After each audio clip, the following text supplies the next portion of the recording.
Yo, yo, yo, welcome back to the Wrestling Strength Podcast. I am your host, Coach Myers, and as always, the Wrestling Strength Podcast is brought to you by Max Effort Muscle. Max Effort Muscle is now NSF certified for athletes. What does that mean? That means that it is safe to use, and that is verified. We've always been safe to use for any athletes, but now it is actually verified by a third party. So the NCAA, your high school teams, no one has to worry about anything. You can take Max Effort Muscle and recommend it for your athletes, and you can be 100% confident that the ingredients are safe and they are what they say on the label. You can't say that about all supplement companies out there, but you can say that about Max Effort Muscle. Make sure you go to maxeffortmuscle.com for all your supplement needs. Now, I'm also super excited to announce that we have a new sponsor here on the show. All right. Now, I've always said that I don't work with any companies unless it's something that I believe in and I use personally. If Mercedes-Benz calls me tomorrow and wants to sponsor the Wrestling Strength Podcast, I'm going to say no. Not for me. Not for me, because you know what? Mercedes-Benz, great company, but I drive a Lexus. So I would feel like a poser if I took that sponsorship money from Mercedes-Benz because I don't drive a Mercedes. So with that being said, I'd like to introduce our new partnership with Ice Barrel. Now, Ice Barrel is a cold therapy training tool that makes it simple and easy to bring ice baths to your routine. Now, if you've been following along on Instagram, you've been seeing that I've been doing the hot and cold contrasting, and I use the Ice Barrel out there right beside my sauna. So that way it's convenient. We're out there in the middle of nature. I can go right from the sauna to my Ice Barrel, back and forth. It makes it super convenient. And you know, I feel that Ice Barrel is probably the closest you can get to doing cold therapy out there in the wild. If you were in Alaska and you wanted to get down under the water and feel that ice cold Alaskan mountain water, you would probably do it the same way you do it in Ice Barrel, where you just kind of crouch down up to your neck. It feels, supernatural. Not supernatural in the sense of like, ghosts and goblins, but it just really feels like the most natural way to experience. Primal. Yeah, it feels very primal, exactly. So that's how I've been using my Ice Barrel. And I know that, any of you listeners out there would really enjoy incorporating the cold therapy into your routine. If you're doing the Wim Hof breathing and, stuff like that. If you're doing it for anti-inflammation after your workouts, the Ice Barrel will be perfect for you. It's durable, it's compact, it's portable, it's easy to carry wherever you want. It's very lightweight. There's a drain at the bottom, which makes it nice, so it's easy to let the water out whenever you're done, if you need to clean it. And it's also made in the USA using 100% recycled materials. Now, not just in the USA, it's recycled right here in Ohio. Giddy up. They also have a 30-day money-back guarantee, and they have financing available. Now, with its sleek design and compact footprint, Ice Barrel makes it easy to experience the benefits of cold therapy from the convenience of your home or your savage sanctuary if you built one like I did out there on the edge of your ravine in the middle of your woods, right? I hope everybody has that. Yeah. Now, Ice Barrel is going to give you, the listeners of the Wrestling Strength Podcast, $125 off when you go to icebarrel.com/gutcheck. That's icebarrel.com/gutcheck. Or to make it easy, you can just use code GUTCHECK at checkout. Now that's GUTCHECK in all capitals. And again, that's $125 off with code GUTCHECK at icebarrel.com/gutcheck. Get colder and feel better. Woo. Woo, man. That's a strong ad read. Well, that was my first attempt at one, so hopefully that went well. That was savage. All right. Now, so with that super exciting announcement out of the way, I got an even more exciting. You're probably thinking right now, Coach Myers, how can you keep coming with these amazing announcements? But I'd like to welcome, one of my favorite people at the gym.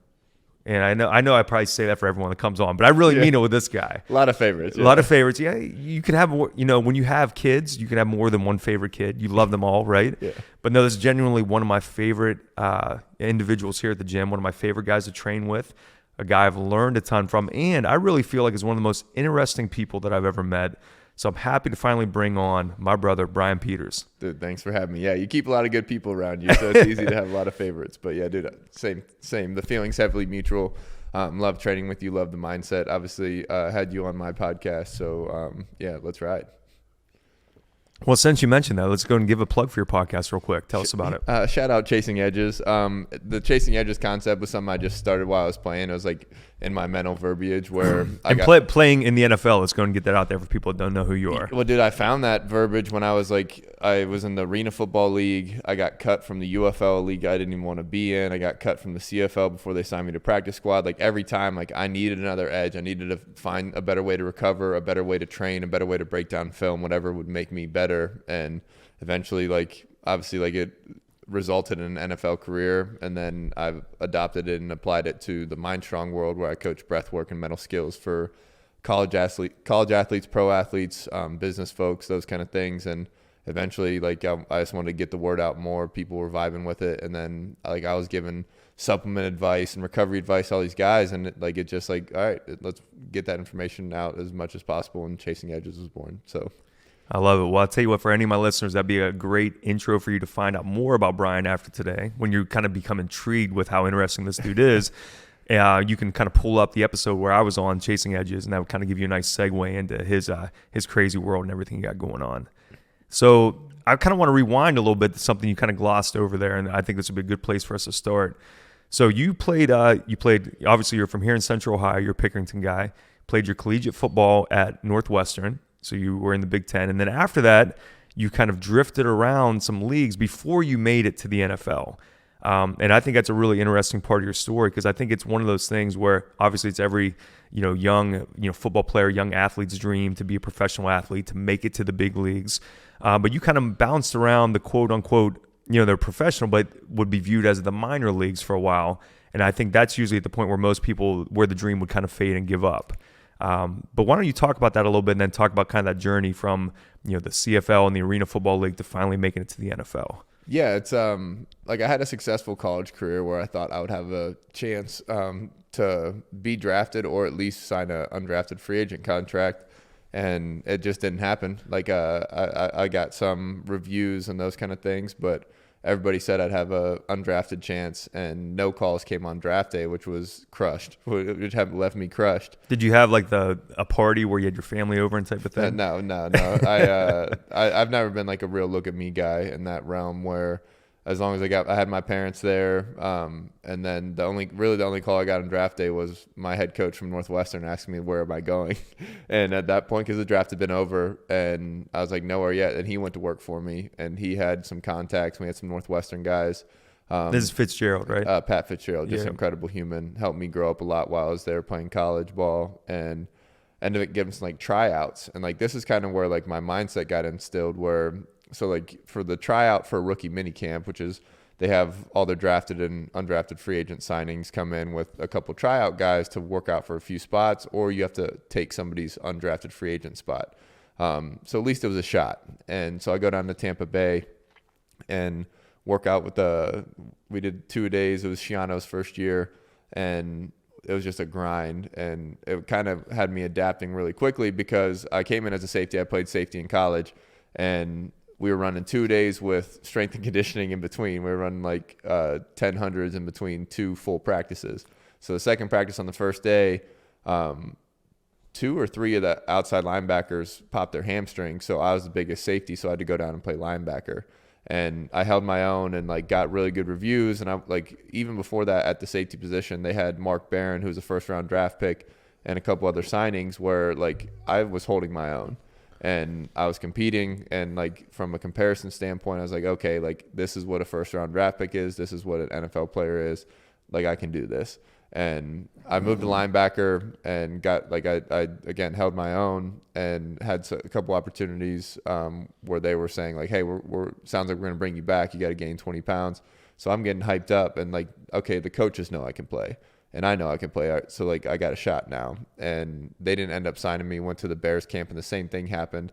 I think I outperformed their draft picks personally, but they didn't sign me. So still pretty crushed. Do you think in that position right there, not to cut you off, but I want to get this before I lose the train of thought. Do you think when you go as, you're an underdog in that situation? Yeah, no doubt. And do you think, all right, so you feel like you outperformed some of their draft picks, but do you think the staff or the execs or whoever that have kind of placed bets on these guys, they feel like it would almost be like them swallowing their pride and admitting hey, we shouldn't have drafted that guy. You feel like there's like an element of that to where like they're going to favor those guys because that's who they picked. Yeah, no doubt. And like I actually came across some coaches my first year in the NFL that said, hey, we remember you. We had no idea you could play special teams like this, or that you had this top end speed, or whatever it ended up being. And yeah, like it is tough to go in and take somebody's contract. And then, yeah, like these guys have been doing 3 to 6 months, if not years, of recruiting on these guys. Same as like college, when you come in on scholarship versus a walk-on and that kind of thing. Like, yeah, like they're going to get more leash. In the NFL, like first, second, third round draft picks, like they can fuck up as much as they want, as compared to like an undrafted guy who has a really short leash to being cut, let alone like losing a starting spot that a first or second round guy might walk into. But yeah, like that concept, like I knew the odds were stacked against me, but like the realization that I could play, and I belonged at that level of football is what kind of geared me through all these next stages, where I went out to my agent. Again, he didn't want to send me to the CFL because he doesn't get any cut of my money really, and you have to sign a 2-year contract, so like it'd be prolonged return for him. So he sent me out to the Arena Football League to stay in shape. And how he verbed it, or how he said it, I thought I was already on the team. And so I get out there, and it's like a 13-man tryout for 2 spots. And yeah, so like dogged out in the workout, and was lucky enough to make the team. Was there for 4 weeks to end their season. Stayed in shape, but was playing. Wait, and what city was this in? Des Moines, Iowa, the Iowa Barnstormers. The Iowa Barnstormers. Yeah, it's actually where Kurt Warner played before he made his little path to the NFL and Super Bowl and that kind of thing. And I think, probably, even though obviously there's, something to be said for making the team, but probably for you mentally at that point, it's like, hey, you just went from these tryouts down in Tampa Bay to now you're in Des Moines, Iowa with the Barnstormers. Yeah, and it was, dude, and there's a bunch of little nuanced stories in that where like, I hate to say it, but some of the guys on the team were just trash humans. Like but so like I didn't like the company I was in. Like I didn't like their commitment to training. And the same thing showed up in some of the in like the UFL and that kind of thing. So like I got what I wanted out of it. Like I stayed in shape, I worked on my skills, and then went back to Chicago. I'm working a couple different jobs to just keep the lights on. Living in like a closet basically. Or I started living in a bed behind my buddy's couch, and then they moved, and I lived in like a closet basically. And so worked these jobs, was training myself at like 9 o'clock at night at this awesome gritty boxing gym in Chicago. They had this massive, probably like 4,000 square foot basement, and it had like this track all the way around it, but it was all just rust and grit. And so incredible. But so I'm like popping my pre-workout at like 8:30 p.m. Ripping like some movement, and then some working out for 2 hours, and then coming home and doing all over again. But eventually got a workout for the UFL, which was kind of like a minor league system for the NFL at the time. And they invited me to camp after the workout, went back out there and like balled out for 2 weeks in their training camp. And then NFL had their cuts, and they just absorbed all the NFL players just because, I mean, they're probably better and they probably had a better resume kind of deal. So got cut from a league I didn't want to be in. And at this point now, like I thought my football career was over. Had my agent like reach out to the CFL and NFL again, and nobody responded. And I was like, you know what, dude, just like give me everybody's emails. Like let me write a letter, like kind of like a letter, and attach video and stats and that kind of thing. And I did that, just like, hey, I'll be a dog for you. Like this is what I've done. These are the people who give me good reviews. I hope that was the subject line of the email. I'll be a dog for you. No, I still have the email though. It's super funny. But only one. So I sent it to every CFL and NFL personnel guy that my agent had list on, and one team responded, Saskatchewan Roughriders up in the CFL, and they brought me up at the end of that season, just 2 weeks for their practice squad, and then I signed a 2-year contract. And then so there's a whole nother sub story there where I came home and I got jumped and got my jaw wired shut and all those kind of things. And really, like, that's where I got seared to Dr. Serrano, and he taught me supplements, taught me how to train. I'd kind of been introduced to it at the end of high school. I met him, and he put me on with a trainer in Dublin, Dr. John Toma. Now he's out in Arizona. But like, so I got introduced, and I showed up to college like a savage. Like everybody thought I was going to be a linebacker because I showed up so big. And Now, did you train with Serrano in high school, or this wasn't until you went to college? no, I didn't really train it. Like he fixed me up. I had torn my groin, and then I had rolled an ankle, and he had got me right for like the playoffs in high school football. And Because I can remember either him or Jessica, his daughter, bringing up your name over the years, but I never knew who you were. Yeah. But they would mention you, you know what I mean? And I'm like, Well, who is this Brian Peters guy? Well, yeah, I just when I'd come home from college, I'd bop over to the house and that kind of thing, just because we had a funny rapport. But I really got seared to him after I got jumped. Like getting jumped, I was wired shut for 7 weeks. And like the first week, I was just feeling sorry for myself. And they kind of told me I couldn't play football again with how my mandibles cracked and all this stuff. And so I was like sipping liquid Percocet out of a bottle, like a juice box. And so with that, Serrano comes over like 5-6 days after surgery and says, like, get off your ass, let's go work out. And so I started training at his house every day. And so I'd drop like 15, 20 pounds really fast. And was able to get that back and then some. So I was basically the strongest and fastest I'd been by the time I got the wires off. And it just like I knew his style of training was beneficial for me because at Northwestern we had done Olympic lifting and things like that. And I had tweaked the hamstring, so they didn't really let me squat heavy and all these things where like I deteriorated physically where I got back. I learned how to train properly. I learned why it worked the first time. And I kept applying and learning and growing, and he's the best resource on the planet for that. And then on top of having like just a massive heart, and his whole family like accepted me over there, like they're basically my family now too. And he's just always been a resource. He's kept me out from under the knife multiple times. Like in college, like I tore up my labrum, and I had to like tell like the Blackhawks and the White Sox orthopedic surgeon that I think you're wrong. I don't want to get surgery, because Serrano's like, hey, like this is on Skype. Like, can you do dips? Can you do a straight bar bench without any pain? And go, yeah. He goes, you don't need surgery. I go, okay. And I stood my ground, and I still never got surgery to this day, and I'm completely fine in that realm. So it's things like that where, he definitely got me through some interesting scenarios, and just he's been like a massive influence and mentor for me in the performance world. And the more I get into the performance world now as a professional, you understand the clout and the understanding of the body he truly has and the respect he has in the community. So like, I couldn't ask for a better mentor. Yeah, it's kind of wild to me that he had such a big influence on you, and was a mentor to you, and really probably changed the way you think about training. And he had a very similar influence on myself and on Corey. I've known Serrano for probably 20 years, and I got to say there's probably no one I can think of that's had a bigger impact on the way I think about training than Dr. Serrano. I think when I first met him, my concept of the human body and how to train or how to get strong was very basic. It was very bodybuilder-ish. And even bodybuilding, I didn't even really understand. Yeah. And I can still remember like one of the first, things he said, he was over like at the old T3 training studio. It was probably 20 plus years ago. And he asked me, he said, he had like a whiteboard out there, and he said, okay, how many ways can you change a workout? I said, well, what do you mean? He said, well, what are your variables? I said, I don't know. I was like, well, are we doing like set to 10? Or are we doing 5 by 5? He said, okay. He said, so sets and reps. He said, how else? I was like, I don't know. That was my only thinking of how to change. And he talked about, time under tension. He introduced that whole concept to me. He talked about, just exercise selection, time of day, it's all, contrasting, power with strength, all these different things that had never even crossed my mind before. My mind was blown. So where I started with 2 variables, sets and reps, by the end of it, he probably had 25 up there.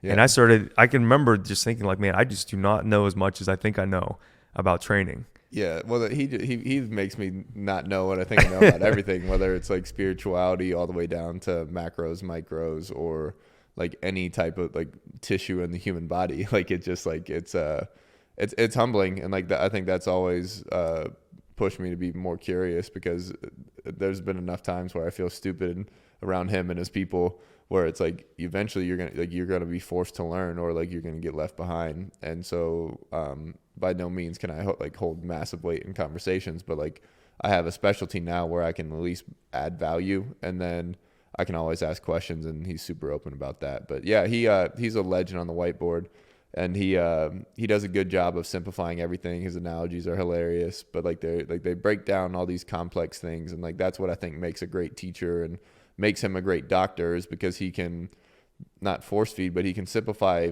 very complex concepts and have like people take these concepts home and change their lives. Like I've seen people walk into his office with stacks of paperwork from like 9 years of 50 different doctors that couldn't solve their problem, and he gets some blood work on them and starts trial and error and simplifying. And like he's not a big medicine doctor. He's not going to give, I think at one point he only like prescribed like 15% medication to his clients, and he only sees like 9 clients a day. So he spends almost an hour with every client, which is basically not how the medical system's built now, where like it's 15 minutes. Like, what are your symptoms? Okay, what medication can I give you? No, like he's trying to solve the problem. No, he definitely tries to get to the root of the problem, which is very unique to him, I think. And it's an experience going to his office as a patient, because you might be there for 2 or 3 hours. You're gonna, he's gonna have some interns with him that are gonna work on you or whatever. He's gonna break out the whiteboard. He's gonna kind of explain things. He's gonna be diagramming the body and breaking things down to the cellular level, but in a way that anyone can understand. Yeah, it's massive. And I just think like what you can take from him is like, one, like ask questions, massively ask questions, and then don't get locked on to your mindset for like why you think you're unhealthy or why you think you are healthy. And because there's always new stones to kick over and that kind of thing. So like anybody that's like looking to improve their health, like don't get locked on one thing. And like that's why, I mean, like adaptation happens because you change shit up, whether it's the sets and reps or the movement or the activity itself. And like that's kind of like my push now, where like I want to be massively capable. So like how many questions can I get answered and how many things can I be capable of doing? And some of that is strength and powerlifting, and some of that's movement, boxing, anything along those lines. So I just think I think his curiosity is contagious, and anybody that's around him, like granted you get a lot of answers to the questions right away, but he'll share, like if you have a question, he'll share 3 books with you on iCloud right away. He's a really good resource, and like I think everybody should keep people like that in their corner. Yeah, no doubt, man. I'll tell you what, I want to switch gears a little bit. I want to I kind of want to dig into your specialty a little bit. Now, for anyone that's listening, if you've watched me doing the fire and ice, the sauna and the cold therapy, the contrasting, I got to give you credit because you're the one that really introduced me to it. I've had a sauna in my house for a long time.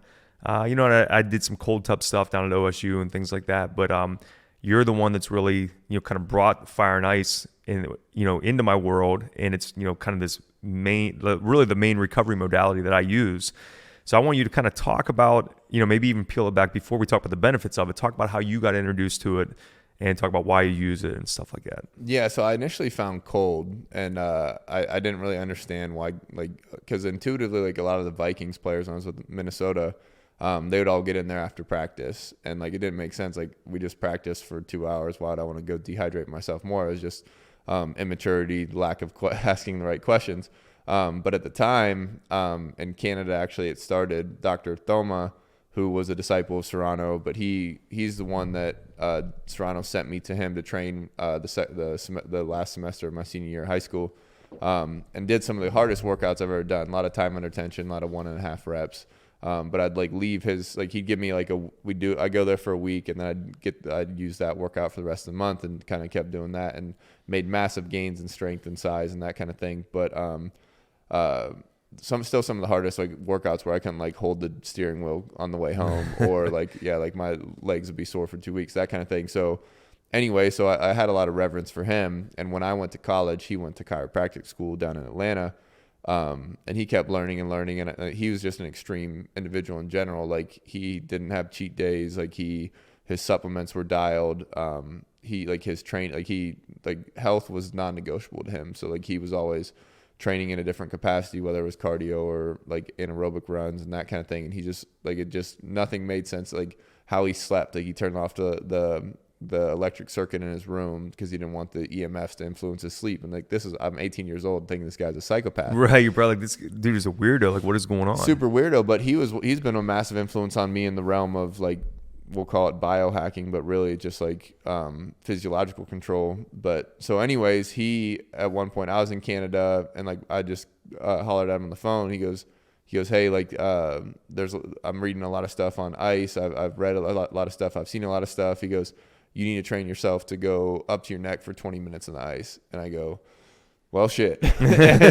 So I start training up there. Then that was at like during my first season, and like I got there, and their cold tub wasn't crazy, but I got back to Ohio State. I was training with Zach Bourne, Nate Ebner, John Simon, a couple studs at Ohio State. And Anthony Schlegel was nice enough. He's been a max effort guy now. He's been coming into old school. But out of the goodness of his heart, Zach got me in there one day for conditioning, and he goes, "Hey, I like how you work. You're welcome to train with the NFL guys." And I go, "Let's ride," because I had no money and I wanted to train my face off. And so was able to use Ohio State's facilities for 2 off seasons. And they had a massive new cold tub that was one, it had jets going. So like the ice barrels and the ice trough I use and those kind of things.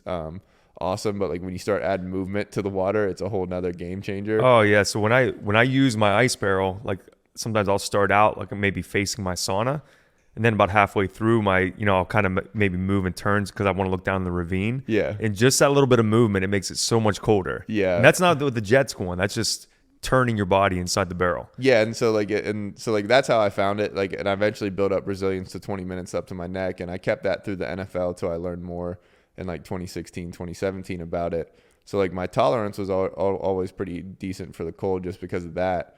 But that was just like I intuitively controlled my breath there. I didn't even think about it. Because like now as like this whole education progresses and that kind of thing, the ice is like, that's like our stadium when we coach guys for breath work, because we want to teach them how to down regulate. And like, yes, plenty of benefits to cold, plenty of benefits to the sauna, but like as a breath work coach, we want to create stress in any way we can. And the primary ones there are air hunger, suffocation, and like the anxiety and stress that comes from the physical pain of cold, or like the discomfort that our minds tell us we have. But anyways, besides the point, it's really just like an active stressor for us to teach how to down regulate properly. And because you'll see people get in the ice tub and and like that, it's trash. Like it just is a downward spiral. And yeah, so I had, Joey Petrella, one of my college wrestlers, came out and did the fire and ice with us last week for the first time.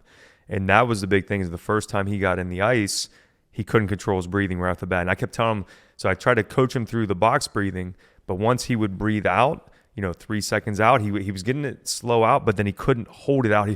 He had to go back in. Yeah. But by the second time he got in, he was able to do that. But it's crazy how that kind of becomes almost uncontrollable. That Well, it's just like it's something we've never been coached. Like even as kids, like they tell you to breathe, nobody coaches you how to breathe.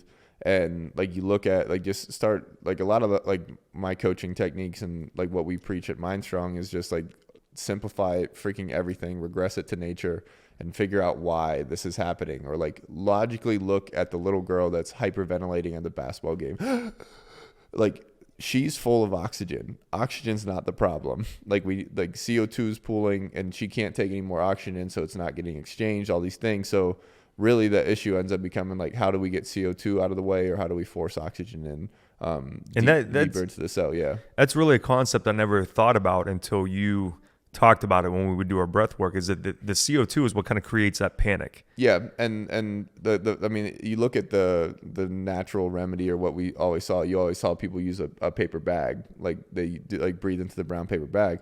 All you're doing is cycling CO2, so more CO2 comes back into you and calms the system.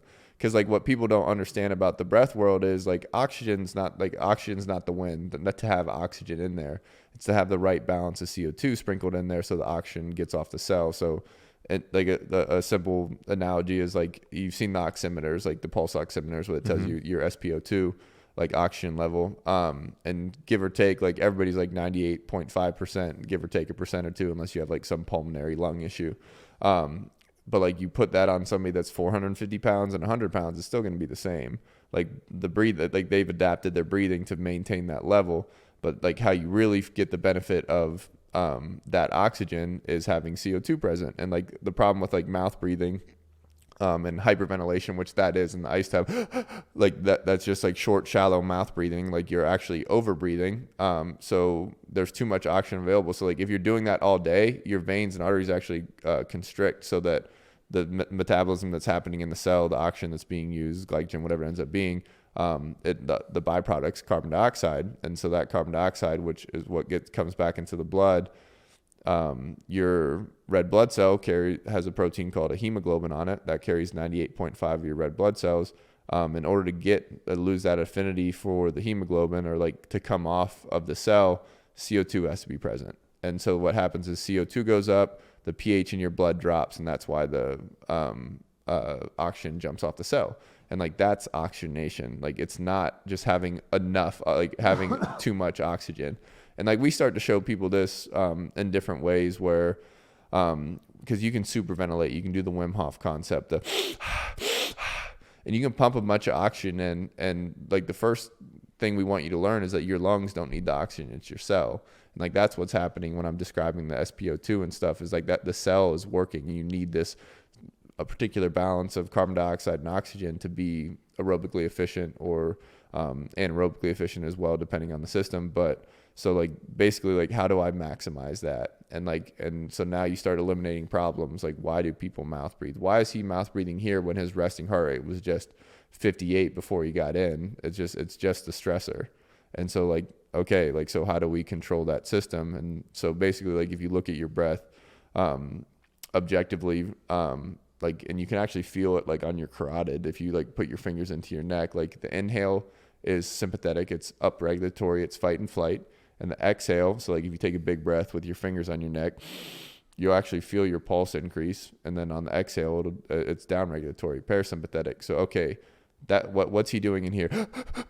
Like very fast sympathetic, and it's only going to keep accelerating his heart rate. And it's just like, that's not going to serve you. Like the goal here is downregulation. So how quickly can I get to the exhale?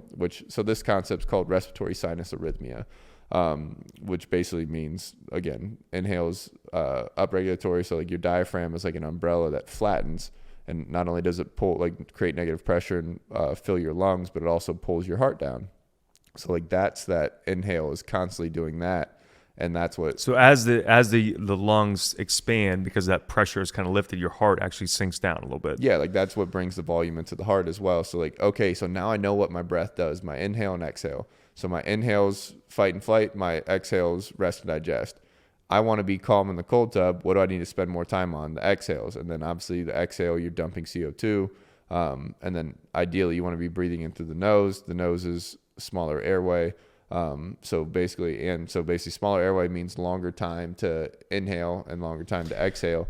So yeah, I'm kind of over talking, but yeah. No. So I obviously this is stuff we've talked about and I somewhat understand, but I want you to peel it back a little bit more. Remember, we got a lot of high school wrestling coaches, wrestling parents listen. Talk a little bit about that whole concept of rest and digest versus, you have two systems in your autonomic nervous system. And so it's fight and flight and rest and digest. Sympathetic nervous system is fight and flight. Parasympathetic is rest and digest. So you have this whole language of your physiology, and autonomic just means it's going to function whether you're thinking about it or not. But the only thing in the autonomic nervous system we can control is our breath. So eventually, like people say, you can't control your heart rate. Right. Lies. You can control your breath. And the respiratory sinus arrhythmia I just explained shows you how you can control it. And so now, so by controlling your breath, you can then have an impact on your heart rate as well. On your heart rate, and all this influences psychology as well. Like the more this, so a simple analogy is a wind chime. Like if the respiratory system, like your lungs and your heart, are out of control, blood flow actually leaves your prefrontal cortex through your amygdala, and you become reactive. Like the human gift is the prefrontal cortex, problem solving, communication, decision making, and like all sports is fast paced decision making. So like I want to have all my wits about me by any means necessary when I'm competing. And so how do I do that? I create separation or space between this loss. Like I control my state. And so I would say then when we're in that fight or flight mode, we're almost kind of regressing just to instinctual. Yeah. And it's primal. Like, so like our brain's built on evolution, depending on what you believe in, but like the brain stem, like the back of the brain, the lizard brain, like the lizard brain, it's the lizard brain because like all it is like reactions to your environment, like without any conscious thought. So like snakes eat their young. Like why they do that? Because they're just snakes, they're primal. And then like you get into the middle of the brain, the limbic system, like we share that with mammals. Like that's reactions, like obviously it's reactions to predators and prey and that kind of thing, but it's territorialism. We protect our young, like that kind of concept. And then you have the human gift, but like, so now it's like we're the king in the jungle because we have decision making and communication and history and tools and all these things. But like we lose that, we become primal and reactive. And it's the same reason like guys have like the brain farts or the forgets or like that kind of thing, where like a pitcher covers the wrong base in baseball, or like a corner has played cover three his entire life and blows coverage just out of character. He's not in control of his state. Like the environment or the moment is bigger than him. And the easiest way to get into feel and into your system is through the breath. And it's a very simple tool that can be applied very quickly. And you see that in the ice, where like you get a guy one clean inhale through the nose and an extended exhale. You can beat the cold in a breath if you really want to. But if your heart rate's up and we can start getting a clean inhale and extended exhale, we can get your mind on your breath, so your mind's not on the pain and the cold and the stress and the anxiety you have built up from a lifetime of your mom telling if you go outside in the cold, you're going to get sick and die. Like all these things are frameworks we're trying to fix. So like cold's a framework we want to fix, but we also want to fix what you intuitively learn to handle cold or handle stress. And most people, it's mouth breathing and short, shallow breaths, when all the benefits are to the nasal breath and to a low horizontal breath. And so like the breath world's not overly complicated. If I'm talking to a high school wrestling coach and that kind of thing, like I want your athlete to breathe less. Very simple concept. I want your athlete to breathe less than your opponent. And like you can see that in a wrestling match. You can see it in a UFC fight. The guy that breathes less is going to have more energy, is going to, like, you can see just the guys that get dog tired. And yeah, obviously the guys that are tired they're going to be breathing through their mouth. Yeah. They're going to look like they can't get control of their breath. Yeah. And then essence in the dog tired, like be a dog, like literally be a physical dog. A dog will tell us, like, granted they have a different system to sweat and, cool their bodies and respire and that kind of thing. But like, if you look at a freaking dog, a dog gets anxious. What do? You need to go run it. Like you run the dog and you throw the Frisbee to the dog and those kind of things. He's going to work. And then how do you know when the dog's tired? He starts panicking, he lays down. So be a dog. A dog gets in a fight at the park. He doesn't come home and think about the fight all day. He goes back and he eats his food and rests and closes his mouth and goes to sleep.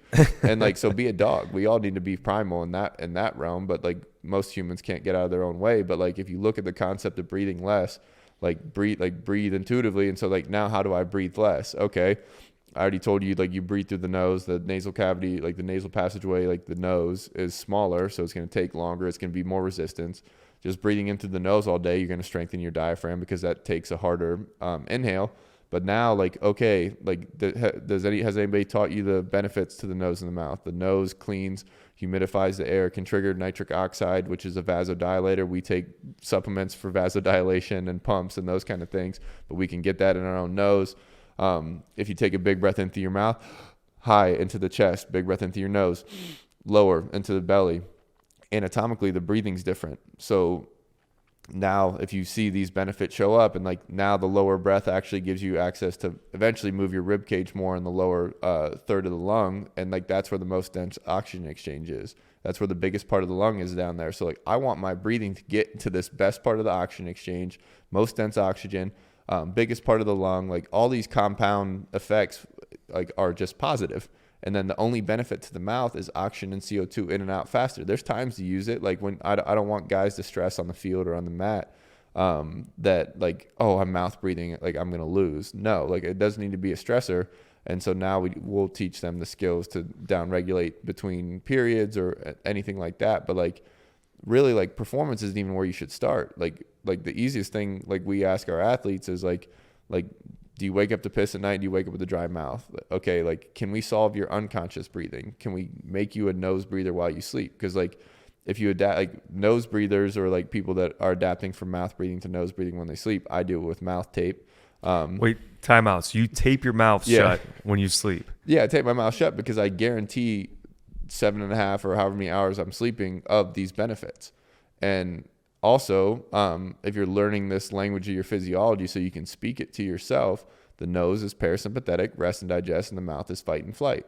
The mouth accesses the reserve part of the lung at the top. Like, the only time you should be accessing that is when you're fighting for your life or competing your ass off. When you really have to. Yeah. And so everything else, like if you can convert yourself to like a nasal breather for your aerobic stuff and those kind of things, all the research is dynamite on that being beneficial. Once you adapt, takes 5 or 6 weeks, that kind of thing. But back to the sleep, what state would I want to sleep in? fight and flight or rest and digest. So people wonder why like young kids and everybody, like they think they blame it on hydration, why they wake up to piss. No, you're telling in a very light tone to your brainstem that you're still fighting something. And the mouth dehydrates you 30% faster and these things. So your digestive system stays on. So you'll wake up to piss. So like, and then if the mouth's open, the tongue's more likely to fall back on the throat and give you sleep apnea or obstructive sleep apnea, or you're a snorer, all things that influence your recovery. So, okay, let's solve that. Like if I close my mouth, my likelihood of my tongue being on the roof of my mouth much higher. People that adapt to mouth tape, the research has been done on thousands of humans now, like 70% of people, or 70% decrease in sleep apnea and wake ups. Like that's enough research and solid enough research for me to try it or push anybody to try it. And you can Amazon. Have you noticed now that you don't wake up to piss? Yeah, like whenever I couldn't tell you the last time, because I started this in like 2016. Like I couldn't tell you the last time I woke up to piss. Now, do you think you get to the point though where you don't have to tape your mouth shut, that you've just trained it enough that you just breathe through your nose automatically, or you want to guarantee? I want to guarantee, but I also know I don't. Like so, I for sure, like I've tried falling asleep without my mouth taped, or like I just forget about it, or I fall asleep on the couch or whatever it ends up being. No, I wake up dry mouth. I wake up feeling like crap, because like the cool thing is like you'll wake up and you feel better anyways, right? Because you actually get into deeper sleep. And like a lot of people, it's just like, okay, like that's such a compounding effect where people wake up groggy, and like there's a bunch of sleep hygiene things on top of this that I love. But like if you wake up and you don't feel 100%, like look at your phone. Like, so if I wake up and my phone's on 60% battery, like I'm going to fix something. I'm going to get a new charger, a new phone, or I'm going to figure out if the plug's not working or something. But no, like we continually show up and wake up at 60% all day, or 50% or 30%. And we accept it as normal, and we don't solve the fucking problem. And so I was lucky enough to, like, I had a Whoop and I had the Poplar and things like that when I was playing, where like I knew my recovery scores were shit and I couldn't figure out why. And then I find out I have like mild sleep apnea and I snore. And so, okay, like how do I get rid of this? I read a book by Nick Littlehales called Sleep. Patrick McCown's in there talking about mouth tape, but he's talking about like, how do I sleep in, like a REM cycle is 90 minutes. Like what is enough REM cycles for optimal performance in sport? It's 35. So, okay, so I need to get 5 REM cycles a night. That's 7.5 hours. Okay, so what happens if I get 8 hours? Well, you're actually waking up in the middle of a REM cycle. So you're actually going to wake up groggy. So like how do I get rid of that? Like, so I sleep for 9 hours, 7.5 or 6, and wake up with an anchor time. And like now I've got into sports psychology and psychology in general. Like one of the easiest things they recommend is an anchor wake up time, and like not being inconsistent there. But anyways, back to the breathing, like if you can solve that 7.5 hours of unconscious breathing, being a diaphragm strengthener, clean, humidify, right parasympathetic tone, like I'm going to do that, because like sleep's one of the most massive parts of recovery for brain health, physical recovery, mental memory, like all these things that compound. So, okay, let's solve that. And then like throughout the day, now you know the benefit. So figure out what triggers you to mouth breathe and close your mouth. And then eventually you just become consciousness over time. And then now, because like if you breathe like trash throughout the day, there's not a chance you're going to breathe right in performance, or at least be able to maximize. Hell no. So, and let alone at sleep. So like that's the logical approach to it. So solve your sleep, become aware of what triggers you during the day, fix that, breathe horizontal, like get like low and light breath. And then now like we'll get into performance, where we can actually make you a savage. Like we can actually give you performance enhancing effects. We can get into hypoxic states, like low oxygen states, where it's like altitude training, and people go to altitude to train for red blood cell count and those kind of things. We can get that by like getting this, basically create this constant air hunger through a few reps and squeeze our spleen. We can get more red blood cells available for the next hour. Okay, that sounds like a good thing. Like you can get benefits of almost like EPO blood doping for an hour. Okay, that sounds like a benefit. And then now how can I downregulate faster than the guy between periods? So I have more energy, whether it's 3% or 30% better than the guy that's huffing and puffing out of his mouth across the way. Oh, I can downregulate mouth, in nose, out mouth, in nose, out nose, and like start to get some parasympathetic tone and lower my heart rate more than him, and advantage. So breathe less, lower heart rate wins. You know, and we're going to kind of shift gears here in a second to wrestling, but you know, something that just made me think of is that, you know, for years I can remember I would always coach my guys, you know, hands overhead, breathing deep, hands over your head. And and then I read the study that, that's a stress position for the diaphragm. Yep. So then I started telling my guys, hey, when, little breaks in between periods, you go out of bounds, you come back to the center of the mat, or in between our sprints, whatever, hands on your knees, bend over, breathe in deep through your nose, try to control your breathing, bring your heart rate down. And it never fails. Anytime I would post something about it, there would be 100 of these, hardcore wrestling dads or ex-coach or whatever would say, oh, you're showing your opponent you're weak, blah, blah, blah. And I'd say, well, no, if you're intentionally doing that and you know that you're recovering better, to me, that shows strength, Yeah, it's chess, not checkers. And yeah, so like in that realm, I wouldn't overly call it a stress position for the diaphragm, but when your hands are up, your ribs are flared, you're not going to get, because not only do you need a big inhale, but you also need a proper exhale so the diaphragm returns to its original position so it can pull down again. So those kind of things people just don't rest on, but okay, that I'm showing weakness there. Your guy's been mouth breathing for a period and a half. I'm going to bury that motherfucker. Right. And that's when I found breath work initially, when I was playing. I came into a perfect scenario where our team wasn't running because our coach determined we were functionally unfit to run as an NFL team because of NORD board scores and functional movement testing and stuff. So I was deep into breath work, holding my breath for 3.5, 4 minutes, not knowing what I'm doing. But I became aware of the breath when we started running again, and I was in way better control of my state than another guy. So all right, there's something here, because I can hear weakness now. I can hear you breathing. I can see you mouth breathing. There's blood in the water. Let's ride. So and that realm, choose your trigger. Okay, this is and honestly, hands above your head. If you're doing conditioning and stuff like that as a coach, make it harder on your guys. Don't show weakness and that kind of thing. And in dark places, cool. I understand that. But if you're looking to optimally perform, if you're training speed training where you want your kid to recover all the way or whatever it ends up being, let's get into what's natural. And the same thing intuitively, we all do that intuitively. We put our hands on our knees because we feel a bigger breath and we get calmer faster. Okay. That's any athlete that does different techniques in the breath world, not everyone works for everybody. So find what intuitively makes you feel better and recovers you faster and do that.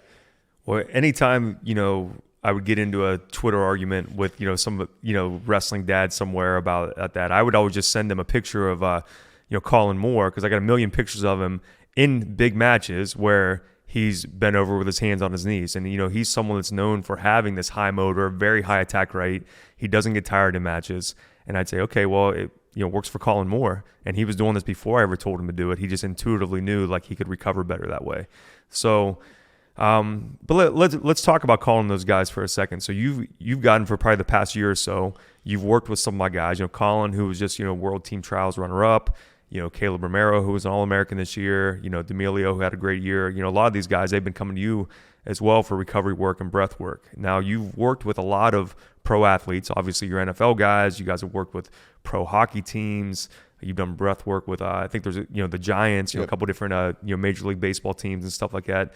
But I would say probably your introduction to quote unquote pro wrestlers or elite wrestlers was through me. Yep.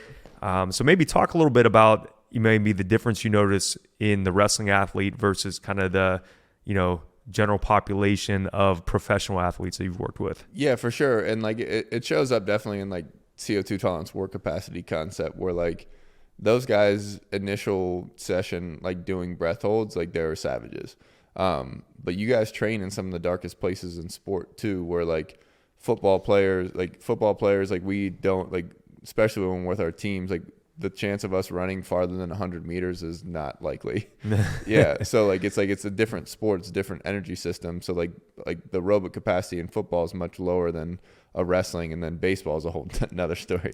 Pitchers have some aerobic capacity, but most of the guys don't really train in that realm. But in that world, that makes sense too. So in essence, because this bleeds into some psychology and that kind of thing too. But basically, CO2 tolerance is a good thing up into a point where you don't want to be able to hold your breath much longer than 2 minutes, because back to that CO2 tolerance concept, or the oxygen coming off of the cell, if your CO2 tolerance is too high, it's going to take a lot more to get you to a state where you're actually oxygenated. So there's kind of a limit to it. And most of those guys were there were they're holding their breath for 2+ minutes on their first try. Like most people can't do that. Gen Pop can't do that. Football can't do that. I remember Coach Ryan even did that. He did like 2 minutes under the ice on his first try. Oh yeah, savage. Like truly incredible. But some of that stuff, and the reason why I think the wrestlers are so good too, is because of the mental toughness in the sport. Like resiliency is built into your sport. It's a one-man sport. Like you're not relying on the team. You got your coach in your ear, but like it's a grown man sport in that realm where you train really hard. Like you're competing. You know like every time everybody in the crowd knows if you win or lose, and that kind of concept. I think just with the training I've talked about with Colin and those guys, and they talk about, and the same with you, and I've seen you do it as well, with the extended hill sprints and these crazy bike workouts and those kind of things. Like you guys have been into dark places, not only mentally, but physiologically, where CO2 spiking and you're still working. So you've already developed a CO2 tolerance, which is why they were good at the breath holds in the first place. So like I think that's the biggest separator, and like that, and that's good because like CO2 tolerance is also stress tolerance. Like your brainstem reads. So it's probably easier for you to teach a wrestler, or especially an elite wrestler, because they already have such a big aerobic base and they can already tolerate the CO2. Yeah. So probably when you're starting with, let's say, even if it's an elite baseball player who might not have much of an aerobic base, it's probably harder to teach them this concept for their body to learn it because they're not really used to being in that state. Yeah. No, it's it's not overly complicated, but so now like where can I help them? These guys with very high CO2 tolerance. Okay, now like how do we make them breathe less? Like so now usually with those guys it becomes like a mobility thing, because like a lot of your time is spent in this, what do you guys call your stance? Stance. Stance. But what do you call that stance thing again? It's a stance. Again, like abs contracted, like ribs tied down, like not a lot of your, like you do get into positions where you have to arch the back and open the rib cage and those kind of things. But like how much time do you spend on intercostals? Can they breathe into their low back and generate force? Because like at the end of the day, like if your diaphragm's strong, your spine's stable. And I don't know how common back injuries are in wrestling. I would assume pretty high. Super high. Yeah. So like so now like functionally, like they probably need to be more mechanically sound than they are. And so what does that include? Like that includes opening up the front, like the abs, psoas, etc., so that like the rib cage can actually move east and west, and they can eventually breathe in their back. Because like not only is the diaphragm a breathing muscle, but it's also from like a functional standpoint, it's basically like the diaphragm's kind of like the top of your core, pelvic floor is the bottom, you have like the abs, and then you have like the rectors in the back. Like that's your core, and like that's where your intra-abdominal pressure comes from.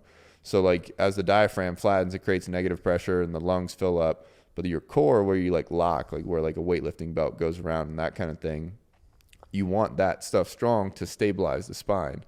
So like their pelvic floor and diaphragm's functional port is to like align and stabilize the spine. So like I want a very strong diaphragm and I want my pelvic floor on. And like pelvic floor is hard to train, diaphragm's hard to train by itself, but in essence, like that's where I would approach them first. And then, okay, what's their lung capacity? Like how do I, again, like a bigger lung takes longer to fill. So like if I can get them bigger lung capacity, whether it's through like pressurizing and like sips of more oxygen in, or strengthening the diaphragm, or creating mobility in the intercostals between the ribs, getting them to be able to breathe into their low back and their upper back eventually, things like that. So like now immediately a bigger lung, slower to fill, they breathe less. Okay, not rocket surgery. That's where I'd progress. But like it all depends on, and then like how do I prepare for performance? Like how do I down regulate after performance? Because again, like you look at like a weightlifter or anybody that's training weights, which every athlete mostly does. What state do I want to digest my amino acids? Shout out Max Effort. Like my NSF certified aminos from Max Effort Muscle. Get them at maxeffortmuscle.com. With my tri-blend creatine that's free with an XL bag right now. But in that realm, like, okay, like I know my two states now. I just fought somebody for X amount of periods, or I just lifted weights for 90 minutes. I'm active, I'm sympathetic, I'm fight and flight. Like that's all that is. But like I want to get into parasympathetic so I can get the most out of my digestive system. Like just a blood thing. Like where's my blood at? My blood's in my muscles and my brain right now. But now if I want to transition states, I can use breath work to down regulate. And like you see it, like obviously there's like a CrossFit gym across the way too. Like people like that thing because like it actually keeps your heart rate up higher longer. Like that's good for them because they're trying to burn fat or whatever the hell they try and do with that. But like us as athletes, like we're competing every damn day. We're practicing, we're training, we're doing whatever we can to be the best, but we need to get out of that state very quickly so that we can recover. Because a lot of issues that, like I see in the CrossFit world is like they train like pros, like those are hard workouts, and they show up and do it 5 days a week or whatever. They're lifting heavy weight, they're doing all those things, but do they recover like pros? Most of them don't. And like that's where like the elite Division I athletes, the NFL studs, like all those guys, they understand how important recovery is, and breath work is just like this tool to transition states. So I want to control my state while I'm fighting. I want to, again, control my state leading up to performance, whether that's up regulation or down regulation. Like if you're a performance anxiety guy, like let's chill, let's conserve energy so that like I'm not pacing for 3 hours before the fight or before the match, and like everything. Like I end up teaching consciousness, like how much energy can I save throughout the day? How many breaths can I take that help me? How well can I sleep? That eventually breeds optimal performance. And like that's what I want. And then like now after I perform optimally, like after I'm the dog chasing the frisbee for a little while, how do I go home and eat my food and sleep on the couch, you know? Like it's just like how simple can we make it? We overcomplicate it. But like that's all breathing is. And then like I get into the mental skill side of it. Like, okay, like what mask do I have on right now? Like I just had on my gladiator mask when I was wrestling. Okay, now I need to go into my recovery mask or my student mask or whatever it ends up being. Okay, so how do I transition from gladiator to student? Okay, I got to downregulate. I got to get out of this fight and flight state so that my physiology comes back. And like now there's all these other things, how to get blood flow to the front of the brain, like nasal breathing and box breathing and things like this for like tactical decision making. Okay, how do I use that on a test? Like it's endless, but like it's a free resource. You just got to learn the language of your physiology and learn how to manipulate the breath. And now you got a tool. And like that's all we give you is a tool to control your state. And every human wants more control. Like uncertainty and anxiety, like change, all these things trigger the negativity bias in the brain where like we think we have more problems than we do. But like we actually have control of what's going on physiologically, and that's with our breath. Coaches, if you're listening and you think that you understand performance, you think you understand recovery, I'm going to say you probably know just a very small tip of the iceberg. I'm not saying Brian has all the answers, but I think definitely anyone can learn a lot from, following him, listening to him, checking out his podcast and, digging in a little bit deeper. Every time we sit down and talk, man, I learned so much from you. And I definitely want to have you on the podcast again. Not so much to even talk about what we talked about today, but I want to hear about some of your adventures you've been getting into lately. We're not gonna have time to dig into them today, but anyway, one quick thing before we sign off. This is the Wrestling Strength Podcast. We talked a lot about performance. We usually don't really talk about strength training, but there are two quick hitters that I like to ask everyone that comes on that have to do with strength training. And you weren't a wrestler, but you were an elite athlete. You still are an elite athlete. So there's two questions like that. So number one, if you can pick one thing that you think has impacted your training as an athlete more than anything else, whether it's an exercise, whether it's a training concept, whatever it is, what would it be? Actual, you're saying like actual exercise for strength? It could be an exercise. It can be a workout. It can be something, for me, like I would pick, time under tension probably influenced my training more than anything, really understanding how to implement time under tension. Yeah, I would agree there. I'll try and lump it into one thing where Bulgarian split squats. Which is my favorite squat variation for wrestlers. That's a hill I'll die on right there. And it's the same. I'll die on that hill for football players. Like it just, like the strength and functionality you can get out of it, time under tension, or like the whatever the I don't want to say housewife, like the home body where like you can do it with a chair and time under tension, like hold an isometric for 30 seconds, do 3 reps, hold another 30 seconds, do 3 reps. Like it's like you can do it anywhere and you can get your ass kicked, and it's incredibly functional. Glute, hamstring, like you can play with your foot, like you can actually go off the different placement as far as where your foot's at. It's just the opportunities and the payoff are endless. It's the same as like why the lunges are good. You're getting into a similar work pattern, but you're just moving. But yeah, that and pull-ups. I think people sleep on lat strength and the ability to transition power from the legs to upper body and stuff. So yeah, like different pull-ups and Bulgarians were like night and day changes for my strength and my speed. I think you should have been a wrestler. Because that was actually the perfect answer for all these wrestling coaches to hear. Well, it's just, I get it with my baseball guys. Like how do I protect my shoulder? And like I've seen Serrano fix so many pitchers where like okay, I have all the shoulder pain, and he doesn't even touch their shoulder. He destroys their lat, and like their pain goes away in their shoulder. Okay, why is that? Well, it's because it's actually connecting all the way down, and it's just like people sleep on that. Same in transitioning force for running. Like the lat isn't imperative to that. So pull-ups and Bulgarians were like the two staples in Serrano's basement that I was doing primarily. We're doing a bunch of other stuff too, but I gained 20 pounds. I got faster, jumped higher, etc. Like I'm sold, All right, last one. So I usually say this, to apply to wrestling parents, but we could talk about youth parents in general and youth coaches. All right, if you could pick one thing, kind of training wise, that youth parents or youth coaches need to stop doing with kids, what do they need to? What is it they need to cut out? What is some useless training thing they're doing, or that you remember as a kid that people just need to stop doing? It's kind of a tough one, right? No, I mean, like it's like I'm trying not to get esoteric on it, but I think I don't like it's changed since I've been around, but like let your kids play multiple sports. I think like build their athleticism while they're young. Okay, like maybe 17, 18. Specialize a little bit later on. Yeah, specialize a little later. Like I get like recruiting's moved up. Like I need to do this, X, Y, and Z. But like baseball helped me in football. Football helped me in baseball. Track helped everything, like that kind of thing where I wish I wrestled in high school. My dad was... It would have made you a better football player for sure. Oh, guaranteed. Like just tackling, body control, confidence, like the ability to compete. Like you can't beat that in one-on-one sport like wrestling. Like play multiple sports. You don't need to be on 4 different travel teams and just stick to one sport year round. Yeah, and then I guess my last little bit, just because I heard this recently and I hated it. Like if your kid's gonna dream of being a professional wrestler, Olympic wrestler, whatever, a professional football player, let them go all in on that.